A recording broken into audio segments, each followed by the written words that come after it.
So mo ni ang coastal road sa Binuni nga part. So kung one ka diri mga paps, gikan ka og Tabok, well normally dinamay ka mo sakay sa Balingwan. Dayon from Balingwan going to Camiguin, so diri ka mismo mo daong or mo dunggo sa Binuni Port. So magbarko man ka na, di ba? So mo ni ang imuhang makita mga paps, so mga barko. So coastal road gikan dito going to dito nga side.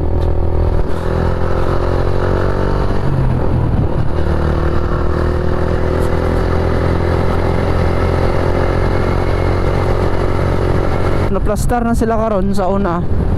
Kani diri mismo nga area mga paps, daghan kini siya mga balay-balay.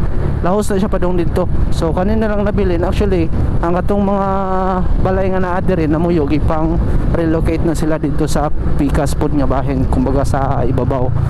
Bahin para maplastar kay butangan nila og day kay headlock manggot. Delikado kapag balod-balod. So